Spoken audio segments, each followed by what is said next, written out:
How often do you find yourself completely zoned out of reality because you're in your head, lost in your thoughts? How many of you spend most of the day actually believing your thoughts, taking whatever pops up in the mind so seriously? Or you're just unable to control your thoughts most of the time? What if I told you your thoughts are all fighting for your attention, seeking your awareness to illuminate them into reality? Every time you unconsciously slip into random thoughts, memories, or fantasy scenarios, it's the same as if you're falling asleep, falling into a dream within a dream, a phenomenon directly linked to the timeline you find yourself in. So the next question is, what thoughts are you feeding? What thoughts keep you most consumed and emotionally invested? Today, we are going deep into the relationship between the mind, brain, and our thoughts, examining their collaborative role in shaping the human experience.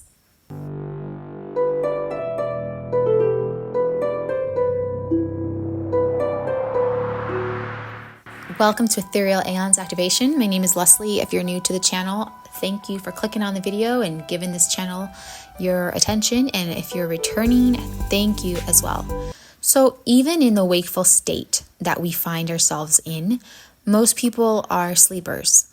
And what makes them sleepers or zombies is that they are not lucid within the reality. Sleepers are autopiloted throughout their life. So they are not sovereign on their mind, thoughts, or spirituality throughout their life. So to be autopiloted is to be maneuvering throughout your day unconsciously most of the time. Okay, so what you are running on, instead of running on your divine spark and your awareness, your focused, precise awareness, being present, you are running on routines. Okay, so this is what you do Monday through Friday. This is like when you go to the grocery store, when you go to the bathroom, when you go to the bedroom, when you're commuting, when you're waiting in lines, when you're watching your screen. All of these routines don't require you to be 100% present. So when you are not 100% present, you are on autopilot. This is how some people have had this happen, where it's like you drive home, you pull it to the garage, and you're like, wow, I didn't really even remember the last 3 blocks. Like you don't even remember stopping at the stop signs, making that right turn to get there, because you were on autopilot. You've done it so many times, it no longer requires your undivided attention. This becomes like very much like a looping behavior. So we also talk about the loopers in the reality. That's somewhat relatable there, but you're just looping back home when you're driving home unconsciously. You're like somewhat conscious because you're able to drive and like reverse and brake, but you're not fully present. So what happens is, since you are not needing to operate at 100, you're mainly instead what's happening to the rest of you is you're in your mind and you're being consumed by the thoughts there. That's how you're able to do both things at once.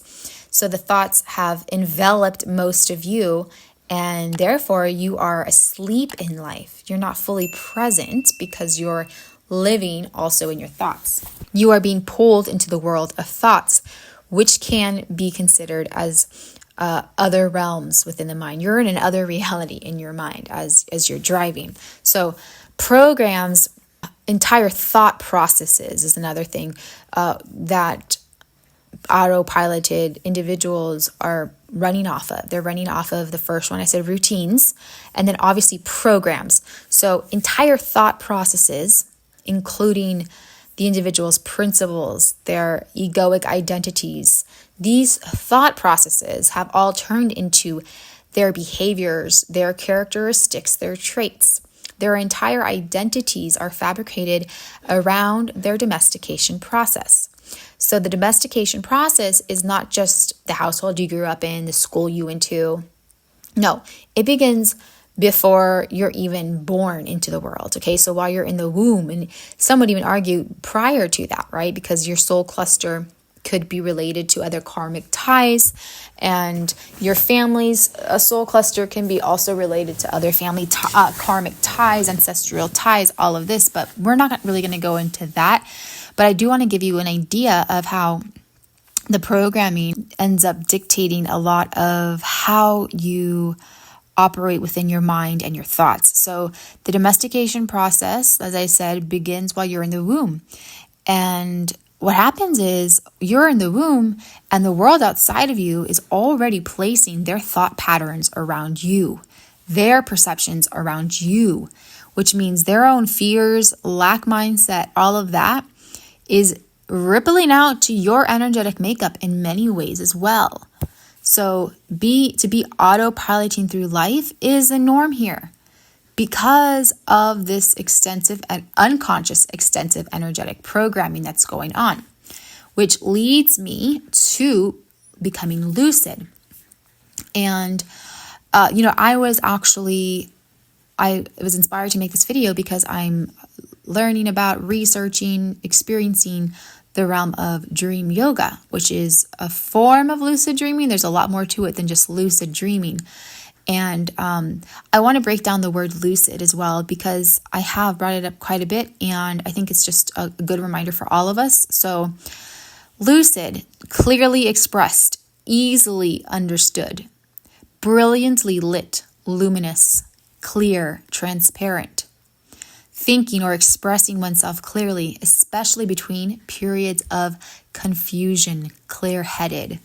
So this is what, lucidity and to clarity, this is what we should all really be striving for at all times. All of our intentions should be there, because without that, we are hopeless in the veils that are not only over our minds, but also veiled within the reality.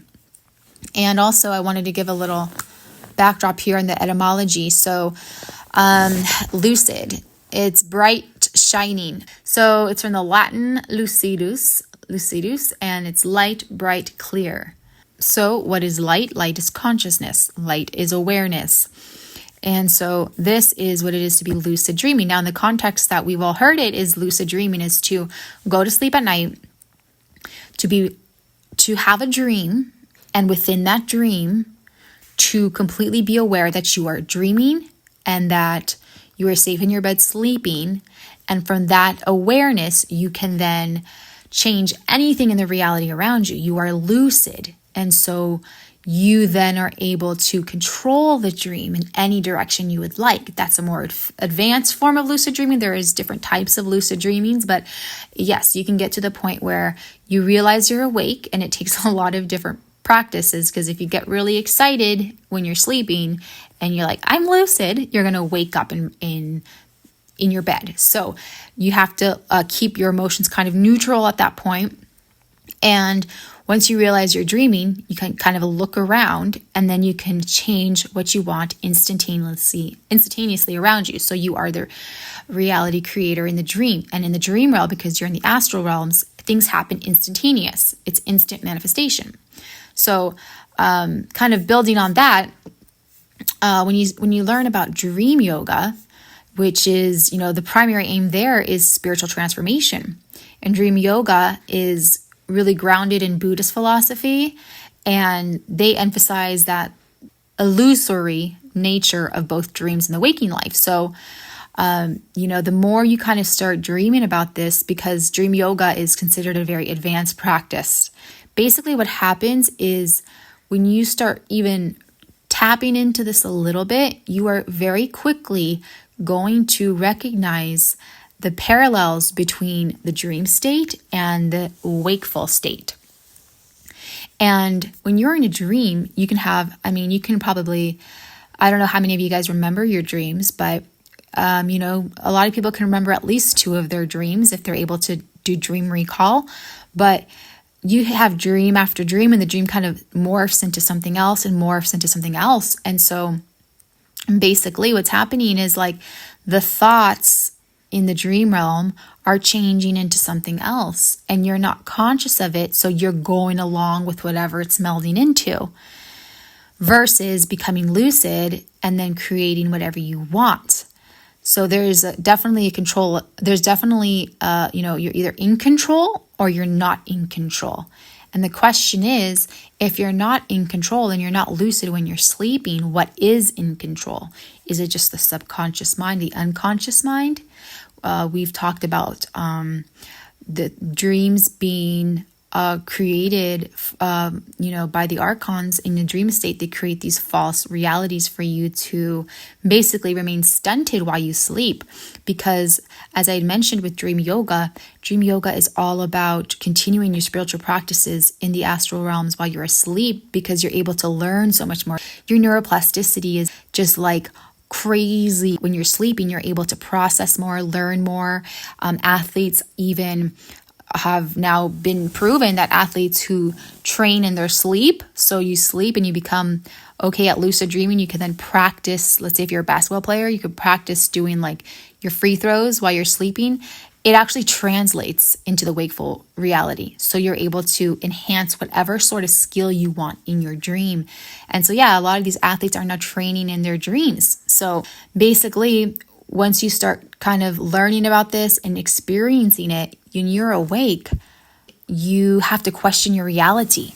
One of the cues is throughout your day, you pick a certain anomaly throughout your day to question if you are actually awake or asleep. So, for example, every time you fill up your glass of water, you can ask yourself, is this a dream? Am I awake?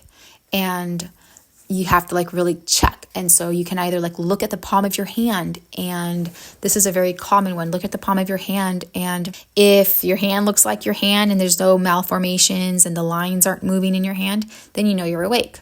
Or if you read something and the letters are clear, the letters aren't jumbling around or moving, then you're awake. Versus if you're asleep and you try to do this, you won't be able to read something multiple times, because in the dream state, it doesn't hold. Same thing with your hand, or like looking into a mirror. So it's very interesting how AI art at the moment is not advanced enough to really like master hands all the way, or how it can't really, like in video games, you can't look in the mirror. So these things that translate in the wakeful state as well. And so what happens is, once you practice how to be really mindful of these things, and you're really trying to obtain your lucidity for longer periods of time, whether it's in the dream state or a wakeful state, they're one and the same.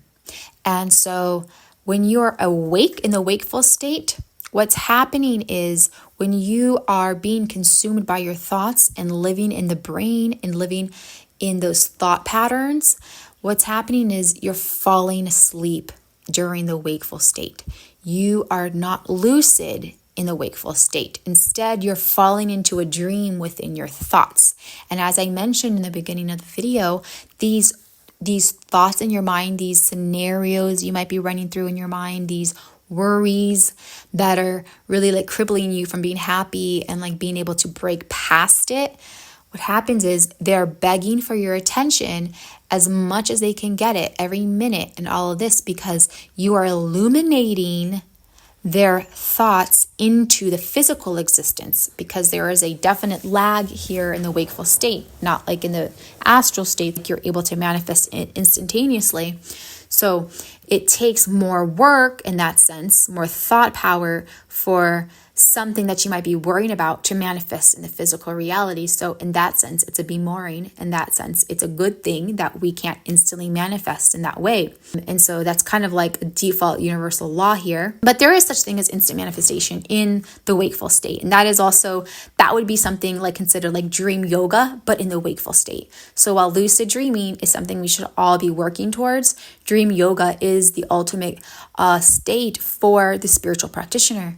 So while we can translate that into the wakeful state as well with instant manifestation in the wakeful state, and that happens a lot. There's synchronicities where you could think something and it's there. And that tends to happen when you're just like really in the flow state, you're relaxed, you're confident. There's definitely no resistance there.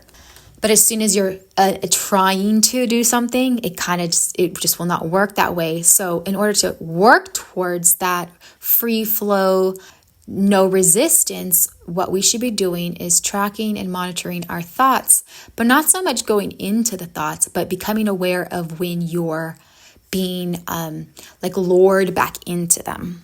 Okay. And so this is kind of something that will help you overall in your life, because it just depends on what's going on in your mind, really. For a lot of people, it's going to be, it can be anything from fear, worry, lack mindset, to other people who might have addictions or compulsions. And so there's such a wide scale here. But, the first thing you learn in meditation, the first thing you learn is how to be mindful of your thoughts.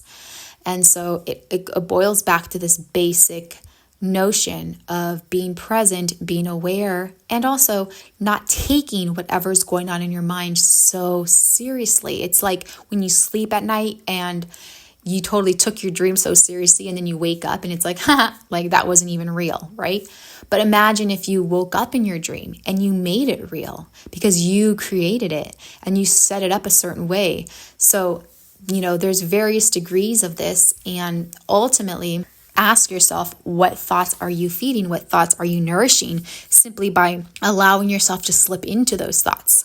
So it's kind of like it's inception in a way, where it's like going into a dream within a dream, because the wakeful state, this reality, is also known as a dream reality. And it is a dream reality for this entire reason that I'm talking to you guys about. Because once you're lucid in the dream, right?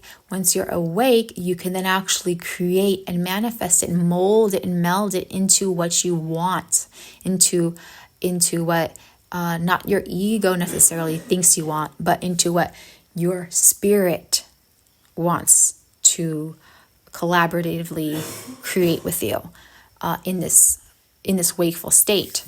And so that's what it's all about. And so something you can do is, okay, if you catch yourself slipping into it, you have to redirect wherever you're at, you have to redirect it to where you want it.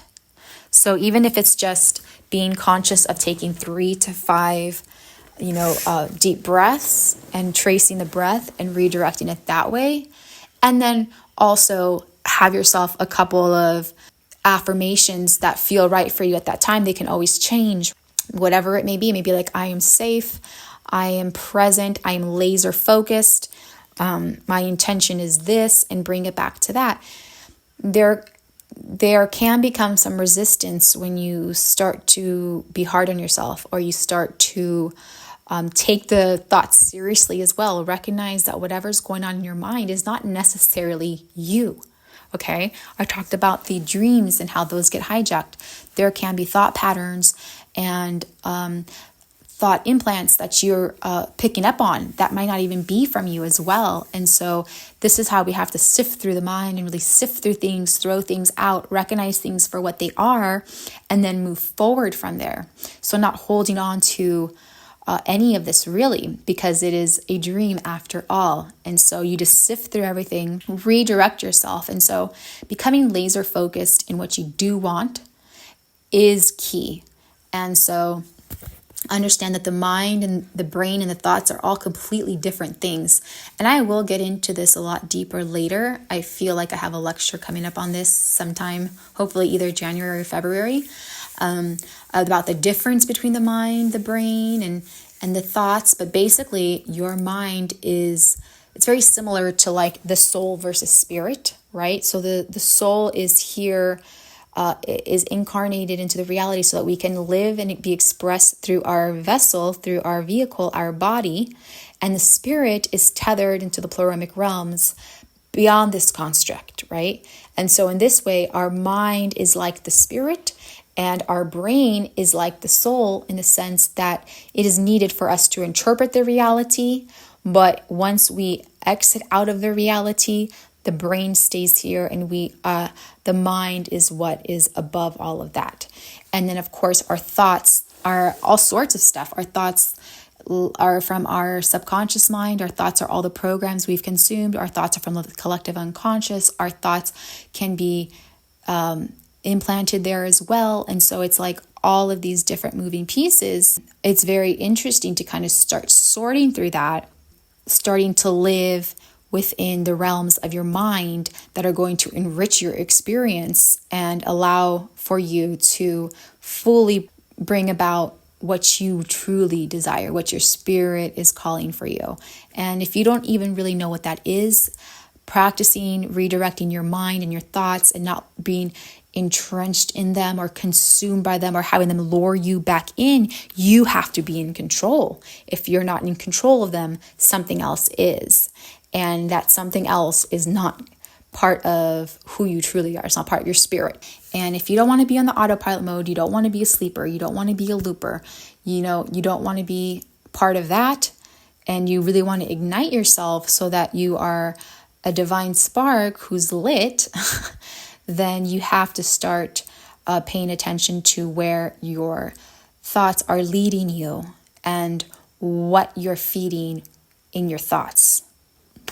So thank you so much for listening, and check out the links in my description. I have my course inside the School of Mysticism, where I have actual classes for you to take to learn how to work with your energy. They are Qigong, yoga related classes. And I also have my 8-week soul empowerment one-on-one coaching available as well. So if you take a look at the description, it will tell you everything. This is not your basic coaching. This is working with me directly to really formulate and create different rituals and things that you can actually apply in your life. Also, of course, we would have our Zoom coaching calls weekly as well. So take a look at that in the description. And thank you so much for listening. Please subscribe if you like the video, and don't forget to hit the like button. I will see you very soon.